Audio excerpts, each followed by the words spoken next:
In this episode of the Project Management Podcast, we show you how to improve your project business skills.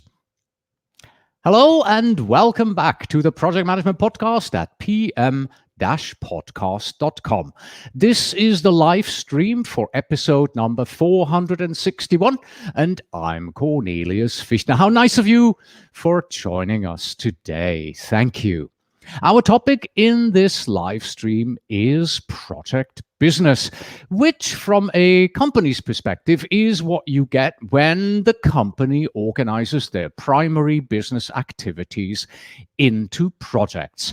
They are sometimes called project-based, project-driven, or project-centric companies. And my guests today are Martin Berneburg and Oliver Leihmann from the Project Business Foundation at projectbusiness.org. And I'm pretty sure that they can give us a much better definition of what exactly project business is, in particular, how it affects the required skills of us project managers when we manage a project that is considered to be part of project business versus when we manage one that is not. And now let us bring everybody into the conversation here. There is Oliver. Hello, Oliver. Welcome to the program. Hi. Hi, Cornelius. Here we have Martin. Hi, Martin. Welcome to both of you. Hi, Cornelius. Always a pleasure. Hi, everyone. Thank you. So, Oliver, you've been on the program before, right? Martin, I think this is your first appearance on the Project Management Podcast, right? This is my very first time, yes. Wonderful. In that case, allow me to start with you, and let's begin with the Project Business Foundation. Who is the Project Business Foundation, and what is your role for the foundation? Well, the Project Business Foundation is an association for project managers working in or getting involved with project business management, which means projects set up and run as profit centers. This usually involves two or multiple organizations working together for a common project goal. Now that opens a whole new can of worms in necessary knowledge and skills needed for project managers in charge of such projects. While research shows that by now these cross-corporate projects outnumber internal projects, we have found that no organization or association exists that addresses the need for project managers to acquire this specialized knowledge and skills. Oliver had already started to shed a light on core project business management questions, and I am one who originally had to learn the ins and outs the very hard way, by trial and error, before I became a consultant. So having met as volunteers at PMI, both Oliver and I quickly agreed that we wanted to create a platform to help the community to stop having to learn these skills the hard way. With Oliver's deep research and my practical background, it was an obvious choice for me to take on the role as CEO, to set the course for the foundation's strategy, as well as ensure the execution of its programs. So we have a very good working relationship and are fortunate enough to have been joined by very capable colleagues and members who nudge us in the right direction with their own great ideas. Great. Thank you very much, Martin. And now, Oliver, you've been on the program before. We talked about project business in the past. You're the president of the foundation. Would you give us a quick recap here? What is project business from the perspective of a project manager? And maybe how does it differ from managing a project that is not considered project business? And to make it even harder, let's try to get this done in about 90 seconds. I can do it in 10 seconds, actually. Oh, yeah. One thing is an internal project is a cost center inside the organization. Profit done for a paying customer is a profit center. Project business deals with two groups here. One is those people who run the profit center. So that's the contractor side. But we're also interested in the other side, which is the customer side, where we have organizations that are not just doing a bit of procurement here and a bit of procurement there, where it's not just an extended workbench that they use for their internal projects, but where projects are really done with contractors, and not just with one contractor. There can be large networks, sometimes with hundreds of contractors there. So it's not just about having some procurement here and there. This is real business with two sides, buyers and sellers. And to make things even more complex, the sellers who act as contractors, they may be prime contractors having subcontractors and subcontractors and so on. So the can of worms, the new degree of complexity that we are finding here has so far not been addressed by anyone in project management. So we are the first to do that. Excellent. Thank you very much. And just for everybody, as a reminder, if you do have a question for Oliver and Martin here on the live stream, then please do go ahead and use the chat function either on YouTube or on Facebook and send the question over to us. I will bring it up and Oliver and Martin will be answering your question live on the air. And now we want to take a look at the Project Business Study Book. And I just remembered that, you know what, I forgot to bring in some branding for you guys. I have this ticker right there. So while we talk about sort of the overall information on the handbook, let's have that ticker there at the bottom. So Martin, why the Project Business Study Book? What's the idea behind it? Why did the foundation decide to publish it? Well, the original motivation for us was to spread knowledge and to build that platform of knowledge for project managers to go to and get their information, get a more streamlined access to information, so they understand what project business management is all about, and basically find a way to enter that field. So it is very much along our mission statement to, start a educational program. Mm-hmm. And this is the second piece of our, product line, so to speak, because we wanted to put everything that is out there in one particular place that gives people the opportunity to have one resource where they can study and learn everything they need to get into project business management. And we spend a lot of time talking to professionals in all areas, in all fields of project management. And excuse me, obviously, there are industries that are very much driven by project business management, and we gathered a lot of feedback. Oliver had his research, so we put everything together and put it in one place so people have a resource where they can start out and, gather their knowledge and start their journey in project business management. And I think the most important statement is it's free? Yes, it is free. Of course, it's free. We spent a lot of thought about how we wanted to publish it, but obviously we are a not-for-profit organization, and it was pretty clear that we wanted to put it out for free because it is a service to the project management community. Oliver and I both have a long history in volunteering with the Project Management Institute, for instance. So we are very familiar with the concept of giving back and, feeding the community. Okay. And since it is free, the big question is going to be, where can I get it? Well, let me show you where you can get it. 1 second, let me turn this ticker off there and go to the next slide. Here we go. So we're talking about the Project Business Study Book. This is for project managers who manage customer-focused for-profit projects. That may not be the best definition, but it shows you who the target audience is. It is 118 pages. And there is a free download. You can either go to projectbusiness.org and find it there, or you can go to pm-podcast.com/studybook. That is pm-podcast.com/studybook. And I'm bringing in the ticker there at the bottom. I'm going to leave that there for a moment. Okay. One thing that we are probably going to be doing is we are also going to be including the study book directly into the podcast feed. So if you are listening to episode 461 of the podcast, check your phone, check your tablet, and you'll probably see the PDF document as part of the download there.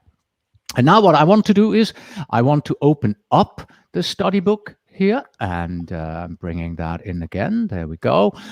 Wait, I should have started with the front page, shouldn't I? There we go. Right, so this is what it looks like. This is the front page, just so you know. Okay, I've downloaded the right study book right there. And we want to take a closer look now here into a few items that we have in the table of contents. And I would like to start with, we're pretty much going down here. Wait, let me make this bigger so people can actually see what we're looking at. We're pretty much going to follow the flow, the outline of the document for a little while here. And I would like to know, who are the players and what are their roles? Martin, Oliver, who will be taking that question? I'll take it. You'll take it. Okay. So first of all, we have the buyer.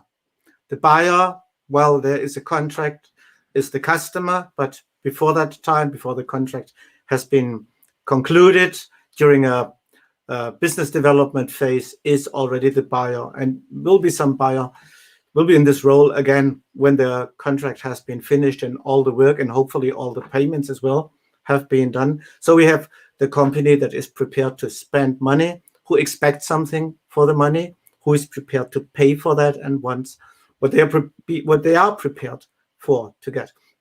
Then we have the seller, and that's a complex group because there are often a lot of organizations involved in that. In a very simple situation, it's just one contractor. You have a customer and a contractor. But there could be this network that I was talking about. We call it Project Supply Network, PSN. In a project supply network, you may have a prime contractor, maybe some prime contractors in different areas, they work in different fields. Yeah? They have subcontractors. They may have subcontractors. You have freelancers in such a project. Companies, if you like, just made of one man or one woman there. And a lot of other organizations that are part of that. There could be lawyers there and consultants and so many others involved in that. So this group can become fairly big, and a lot of companies can be there. Sometimes you have more than one buyer, but that's rarer. But it's very common that the group of sellers becomes quite big. And that's one of the things that we are interested in, complex project supply networks. When we talk about the roles, that's more about the people involved. First of all, a project manager, of course. And I would say in a maybe ideal world, it's not uncommon, nevertheless. We have a project manager on customer side, on contractor side, maybe subcontractor side, and so on. The freelancer, of course, is his or her own project manager then. Then there may be a sponsor. In an ideal world, again, we have a project sponsor on the customer side. We have a project sponsor on the contractor side. And if there is a lot of contractors, each of them may have someone in the role to manage, to authorize the project manager to do the job, and then to hold the person accountable for the results of this job. Then roles, we have a lot of other units of the organization involved. Think of corporate management. Think of the sales department on contractor side, the purchasing department on customer side. Both sides may have legal departments. Then we may have PMOs involved. In some organizations, there's already a tendency there to call them PBMOs, Project Business Management Office, because they have the overall responsibility to ensure the profitability of the entire portfolio, at least on contractor side. So we have a lot of roles there that may be involved, and with the different players with the different roles, one of the problems we have is different business interests. We have different cultures sometimes, different legal systems. We can have different time zones and so on. This adds a lot of complexity to project management that so far has not been addressed. All right, thank you. And we do have the first question that just came in from our audience. Let's see, I'm going to turn the banner off and then bring the question in. This one is from Frank Saladis. Frank is we probably all know him. Frank is from New York. He is a former PMI New York chapter president, and he asks not just one question, but he asks about 5. So where do we start? Maybe at the beginning, because what level of legal knowledge and business management ability is necessary for a project manager to be successful? I was going to ask a very similar question, like who manages all these relationships, right? So Frank is asking a very similar question. What type of knowledge, business management ability, legal knowledge do I, as the project manager, need to have in order to answer questions like that? Let me give you an example for that. Think of driving with a car. You had a driving teacher who gave you driving lessons, and the driving teacher is not a lawyer. The driving teacher nevertheless gives you a lot of legal knowledge because you have to drive the car safely from one place to another. You have to do a lot of micro decisions on the way. Little decisions, each of them, if you do it wrong, could get you sued, get you fined, bring you in court in the worst case, maybe kill alive, make people disabled or whatever could go wrong. So this person's job is to teach you how to be in compliance with law without being a lawyer. If you really run into troubles, you will still call the lawyer. But the driving teacher and the driving lessons give you this basic knowledge that you need of how to drive a car safely and legally from A to B. About the same level is what we need in project business. Project managers in project business have many, many little decisions to make over the day. Each of these decisions can be wrong. Each of these decisions could lead, in a very worst case, to a lawsuit, to litigation against your organization. So you have to know what you do. By the way, you have to know how to document it. That's also important. And I think on this level, that's where we need the knowledge. And the same is true for the business knowledge. We can make a customer deeply unhappy, or as a customer, you can destroy the business of your contractor easily, by the way. And that's not what we want. We want to do the project in partnership. So we need the understanding how to do a business in partnership between independent organizations and entities. That's the level that we need. Don't go too deep, but with 0 level, we will make too many mistakes. And lawyers, by the way, will have big problems to get us out of troubles then when we did the mistakes. Mm-hmm. And let me add to that. That really brings into play the importance of the contracts between the customers and the clients, because in project business management, the contract is law. If you're doing a job for your internal organization, then everyone's kind of working on the same team, and there is very little friction in terms of legal aspects. Mm-hmm. But in project business management, the contract is the law. And for that means the contract has much more meaning for the project manager to be able to understand it. He doesn't have to be the one who has written it, but he has to be at least in the know of the content of the contract. So it is very important. It's a very important piece of the puzzle for the project manager to be aware what the agreement between the parties actually is. Otherwise, you can easily run into problems as the project manager, and you're not even aware of it. Mhm. And, in support of what you have said and the importance, let me just bring up your study book here again. We've talked about the players here. That's a topic. We've talked about the roles. And then we almost seamlessly went straight into the next section here, the customer-contractor interface, right? Is this kind of where you were going with this when you said, this is really important, Martin? Yes, absolutely.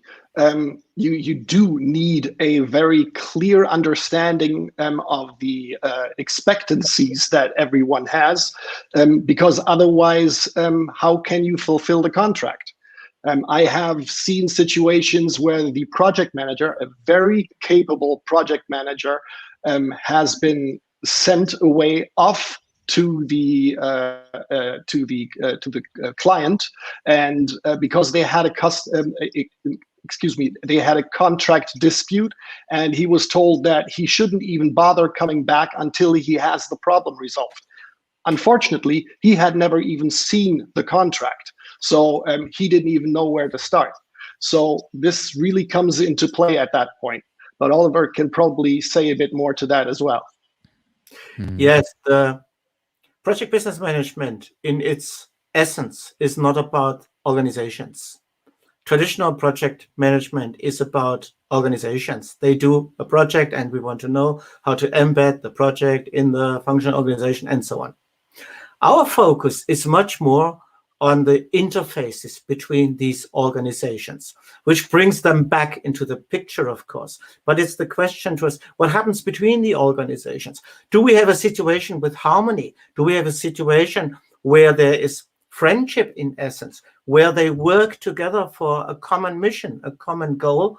Or do we have a situation that's more driven by conflicts and by struggles between the organizations? And we see both in real life. And we see projects where the different parties are really partners now and work together as partners, and they bring extremely successful results. My favorite example of the last couple of months was the first vaccine against COVID-19, which was done by a contractor, BioNTech, a German company, for a customer, which is Pfizer, which is a US company. And it's not just a customer-contractor relationship. It's really a strong relationship where the organizations act together, where people act together, where other stakeholders come in.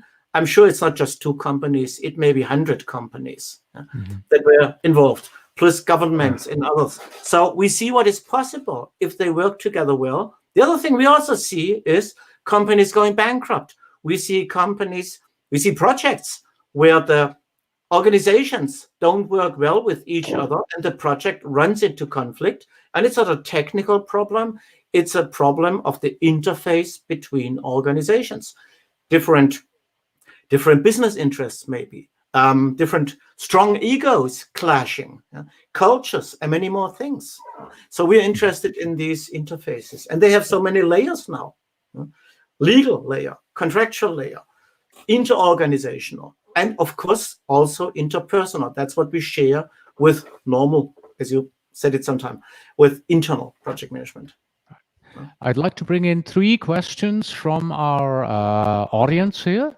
The first one from Johanni Pestalozzi, who asks, what is the difference between PBM and PMP? And allow me to try and give an answer here.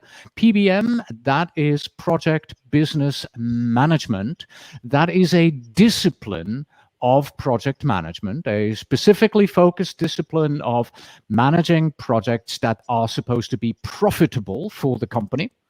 And the PMP is a certification from the Project Management Institute. Does that kind of summarize it, Oliver?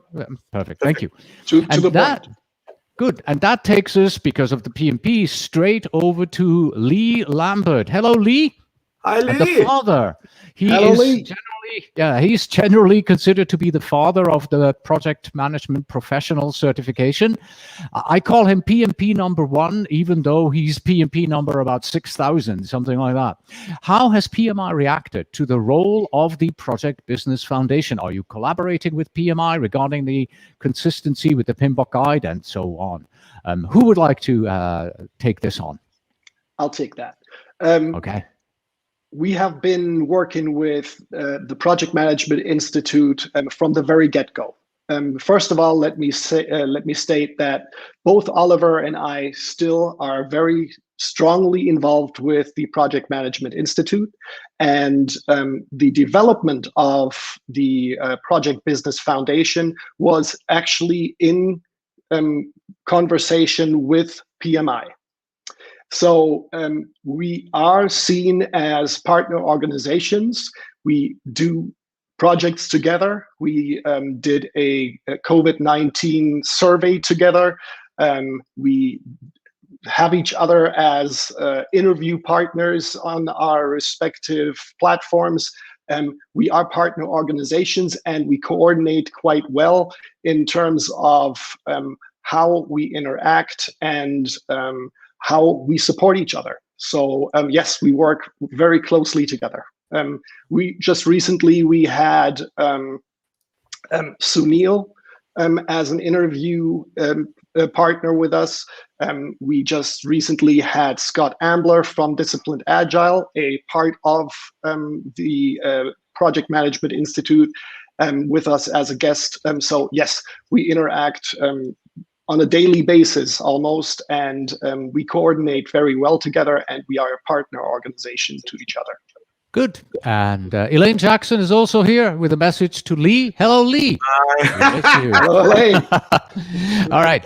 We're going back to Frank Saladis. He has another question, or rather a comment, which shows pretty well, I think, Oliver, of what you said in terms of the complexity.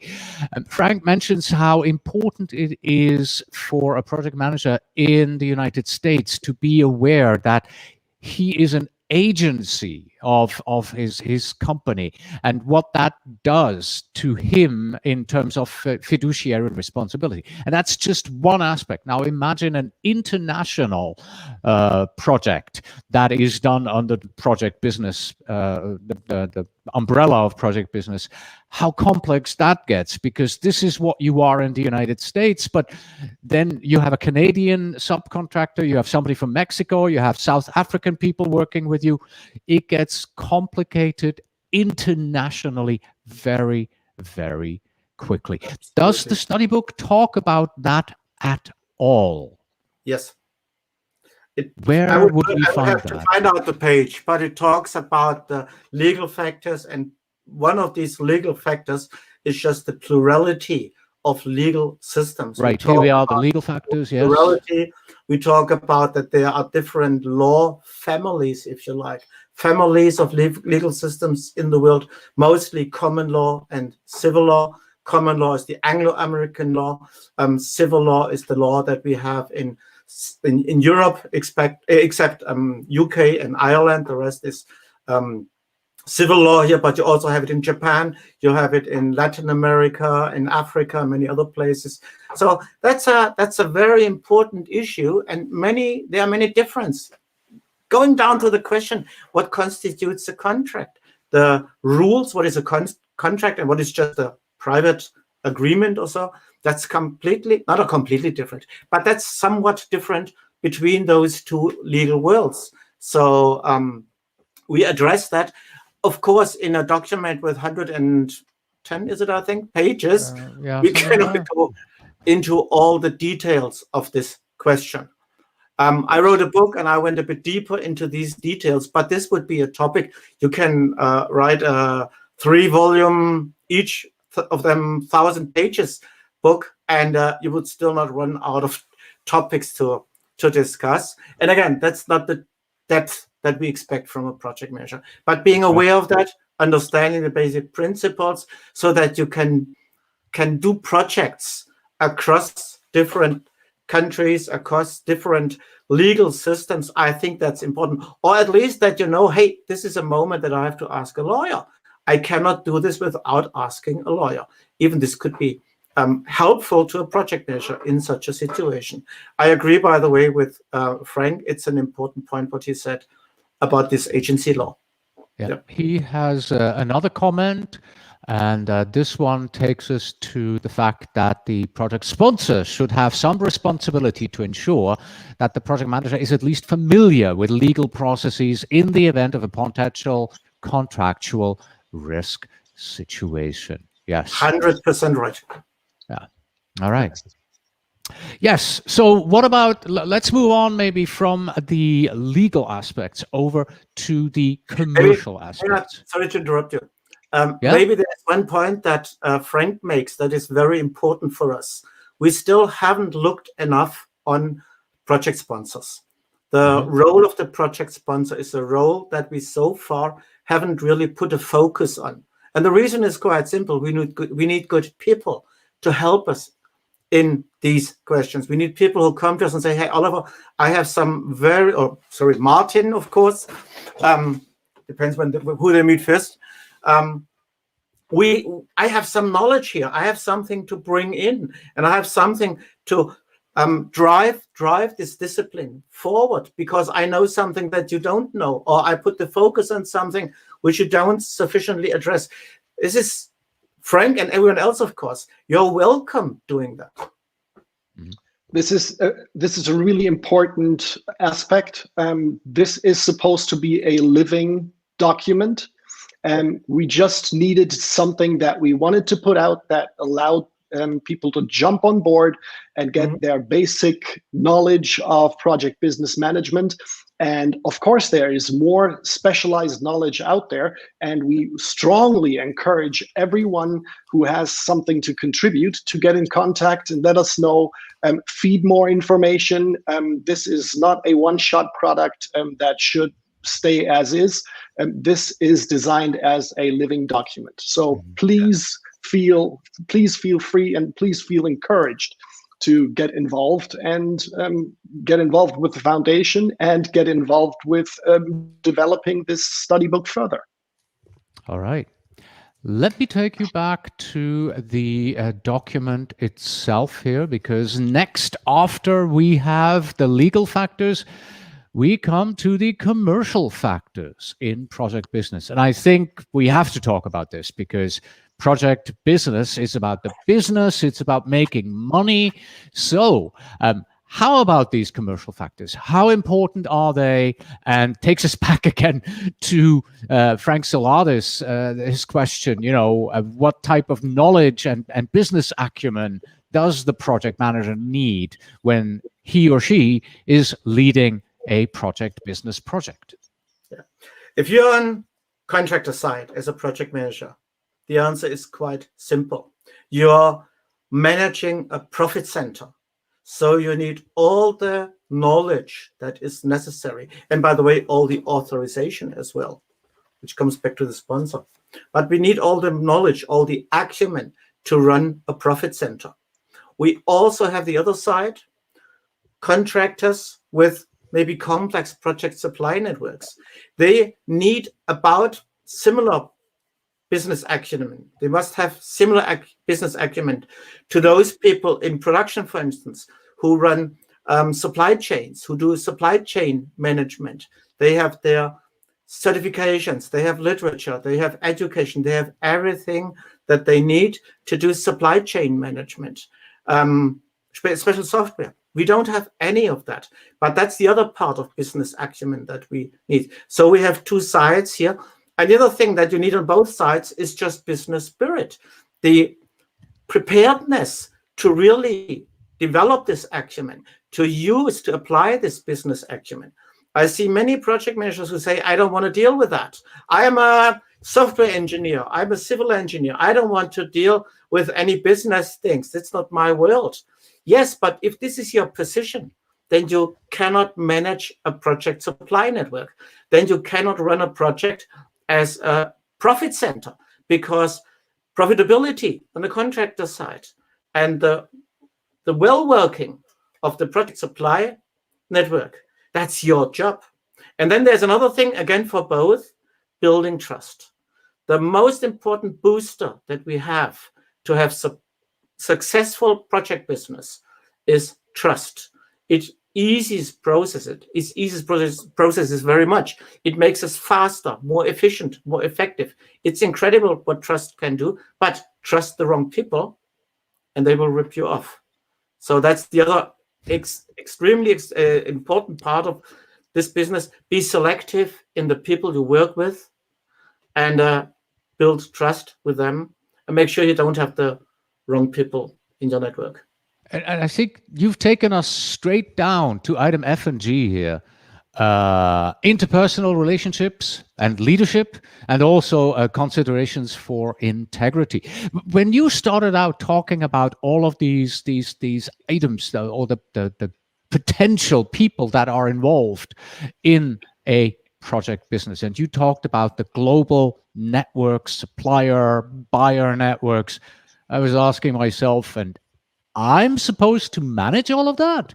So who is responsible for managing all these interpersonal relationships? Martin? Wait, Martin, you're on mute. Let me unmute you. Hang on a second. There I am. Well, ultimately, and that's still the same. Whether you're talking about an internal project or a project business management project.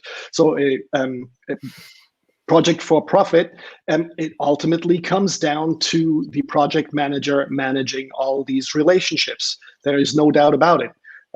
You do need, of course, the information, as we talked about, that you have an understanding for contracts. You do have to understand the financial side much more than for an internal project, but you do have to manage these interpersonal relationships and interorganizational relationships.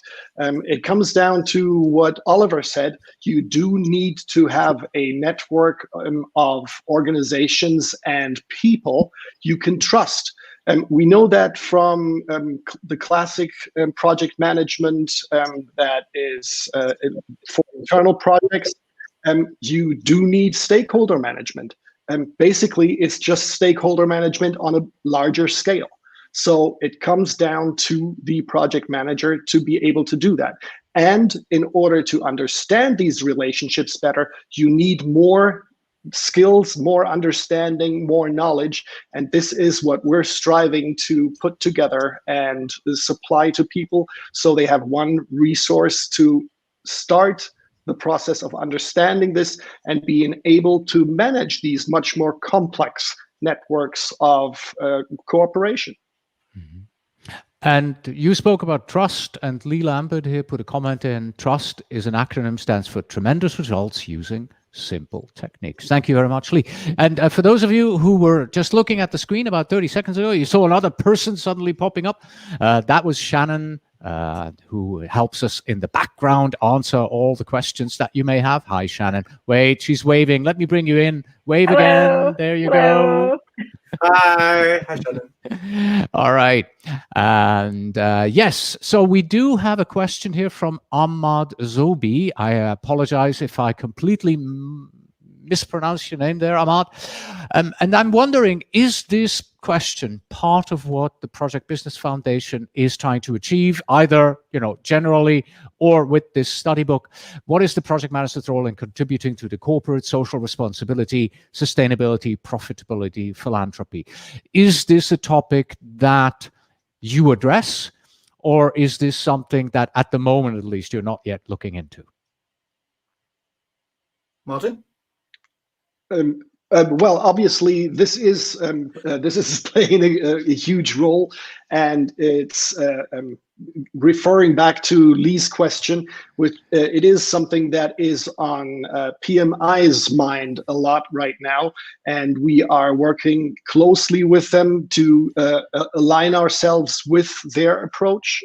And obviously, the project manager's role is substantial in that field, and it is only developing. Oliver, do you have something to add? Yep, we have a code of conduct, and these are topics that we address, maybe with different wording, that we address in our code of conduct. You have a lot of responsibility for that. The specific topic, CRS, corporate social responsibility, so far is something we haven't addressed. But the underlying principles of integrity, of economic, social responsibility, and so on, these are topics that we address, and they are very, very important for us. Yeah. All right.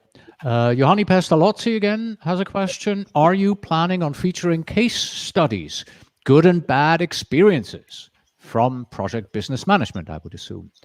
I know you have a series of webcasts, just like I do with the podcast here. I would assume those would be prone to be talked about there. Yes, that is absolutely the case, and we are looking at that, and we are trying to collect cases. The problem is really a legal aspect, because very often you don't get the access and certainly not the permission to dissect these cases in order to really showcase them. But we are working on that, and we are planning to put something together, but it's a hard process in gathering these, well, examples that you can truly dissect, because there's very often proprietary information that is being relayed to the public. And this is something where, on a case-by-case basis, you really have to put in a lot of effort to be able to showcase the good and the bad without really stripping a company apart. That's it. Okay. I put a link in the private chat. I hope you see it. Cornelius, can you see it? Nope. No. I'll send it. Yes, I can see it now. Here we go. PM World Journal, copy. PM World Journal, exactly. If you can put this into your wonderful ticker. One moment. Let's see if I can throw this in. Shannon has just put it into the chat. And I will try to get this into a banner, creating it right now. No, that did not work. Keep talking while I try to figure this out. The background behind that is in my book and articles that I'm writing every other week. Every other month for PM World Journal. I add a lot of stories. I wouldn't call it case studies as such. A case study is something which is more elaborate, but it's stories that can highlight certain aspects of project business management. In this case, it's about situational approaches, somewhere between agile and waterfall, and in the middle is somewhere rolling wave approaches, and this all, how should we behave and how should we change our methods and our approaches during the course of a project. And while I think this is important for every project, it is particularly important when you work under contract and it brings some new problems. So this may be helpful to you. And if you click on my name there, then you will see a list with, I think, over 30 other articles. And there is a lot of storytelling in them. I love storytelling anyway, if it's good stories at least. So you might find something in there. In the study book, we don't have any storytelling and any case studies. We think this is not the right place for that. Mm-hmm. But other places, yes. And since we are back at talking about the study book, comment from Frank. Lots of good stuff in the table of contents that we have. It looks like you are at the beginning of the development of the project business body of knowledge, like the book, similar to PMI's Pinbox, the book. That's going to be difficult to pronounce. Is this something that is in the far future, near future, medium future? Have you thought about those kind of ideas? Well, it is kind of the book, but obviously that one started out on a very low level and gradually grew. And this is why I was referring to the point that We are putting something out there that gives you a good starting point to enter the field of project business management and understand the different aspects and facets of it. But yes, with hopefully a lot of feedback that we're getting, a lot more input, etc., we obviously are looking to grow this into a bigger piece of work. And so in a sense, yes, with a focus on project business management, this shall be our Bible, so to speak. And excuse me for using the word Bible in that context. But yes, we are looking to grow this document and make this into something that can grow and be a point of reference for hopefully most any question one can run into in project business management. Yeah. And you are forgiven to use the word Bible in this context, because as a German speaker, native German speaker myself, I do understand that using that particular expression is just a German expression that has no real religious meaning. It's not meant derogatory in any sort of a way. It's just an expression. I'd like to make a little distinction. I think the PMBOK Guide is not a study book. That is correct, yes. If you try to use this in a seminar, then your seminar will become a disaster. This is really written to make people learn, and we really say beginning. This is not something for the person who has spent 20 years in project business. This is more something where we want to help beginners to find their way in. It's about terminology. It's about the very basic things like roles and some rules and risks in particular. I think it's very important that people are aware of risks, because it's high-risk business for all parties involved. So that's what we are talking about here. But it's meant as a study book, not as a standard. And to that point, it is laid out so that you have space for comments and notes, etc. So that kind of underlines that it's designed to be something that you can really work with. And as I said, enter your comments, your notes, make remarks that kind of give context to your everyday life in project management and project business management. So that is kind of stressing the point that it is a study book. And I would also like to stress another. Go ahead, Oliver. We have colors. We use colors. One thing that's also important, we have barely touched the surface, right? We have talked about 3 or 4 topics maybe from chapter 1, and out of the 140 pages, 120 pages or so, we barely talked maybe about 7 or 8 pages of the whole this whole study book right there. Let me see another comment that just came in. There we go. Atul Sen, how do you see the future scope of project business management as an organizational point, and how it differs from project management? That is a huge topic, and I think the project business management office, Oliver, that you mentioned earlier is probably the way to address that, right? First of all, I think it is just a different topic. I wouldn't say it's advantages and disadvantages. Internal projects have their benefits and can be a very important part of the project economy, as some people now say. What we do with project business management also is very important there, and we just address an existing environment. We are not founding project business management. It's already there. What we do is help people navigate through all these cliffs and all these troubles in there. So I think it's already there. It's not about advantages or disadvantages. I think it's very important to have project business management offices, at least on contractor side, because if something goes wrong in your projects, if the projects don't go well with each other, your company may become bankrupt. You are always with one foot in insolvency. We need happy customers, but we also have to look at cash flow, solvency, liquidity of the organization.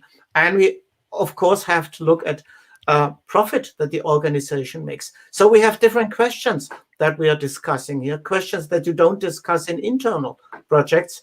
It's very much about money.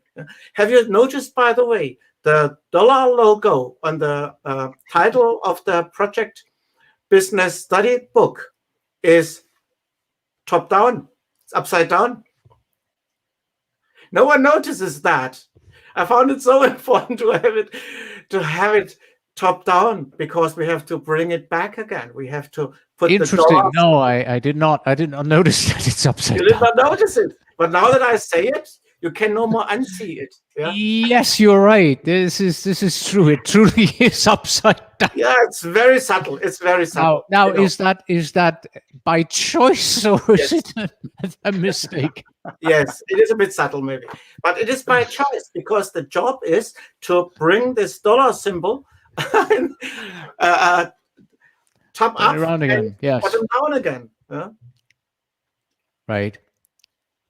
Okay, so we do have a number of other questions that are here in the chat, but at this point, we've already gone above 45 minutes. I would like to think about bringing this to a close here. Therefore, my question both to you, Martin and Oliver, in closing, what is your number one tip? The one thing that you would like to give to our listeners, to our participants out there who are managing projects, active project managers, and some of them, many of them, over 50%, will be managing a project business project.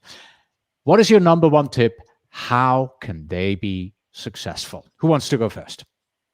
I'll go first. And as the CEO of the foundation, what else could I say than stay close to the Project Business Foundation? We are working very hard to build the platform, to build the home for project managers working in project business management. And we have already a number of different products available, like the Project Business Management Glossary. We have now the study book. We have regular interview series. We have open hours that are open to the public. It's all free of charge. So it is what we hope, the one-stop shop to get your foot in the water and also grow with the knowledge that others feed into the foundation. So stay close to us. We are working very, very hard to offer as much knowledge as we can possibly deliver. We have great interviews. We have those open hours where people interact freely, talk about their projects and their concerns, etc. You're invited to participate and stay close to the foundation. It is the place to be. Excellent. Thank you very much, Martin. And now, obviously, same question to you, Oliver. What is the number one tip that you have for project managers out there? How can they be more successful in project business? I think your focus as a practitioner should be on building your skills, improving your skills. Most people that I know in project management are, meanwhile, very, very good in project management. They understand how to build a WBS or how to not build it and use agile methods instead, and so on. They learned this all and they know how to do that. Now we come into a world where this is an important mosaic piece, but it's not the entire picture. There are some other important mosaic pieces. And in general, I would say it's two things. It's business knowledge and a certain degree, we discussed that, certain degree of legal knowledge as well. So focus on building your skills. We are in an environment where the demand for project managers is huge. From the very simple reason, the number of make or buy decisions that are ended with selecting the buy option is higher than on the other side. So what we see is a growing demand for project contractors working for customers. And by the way, we have subcontractors and subcontractors again. It could well be in one project, you have one customer, one internal project on customer side, but you have 20, 30 project managers on side of the contractors. So the demand for these project managers is really huge.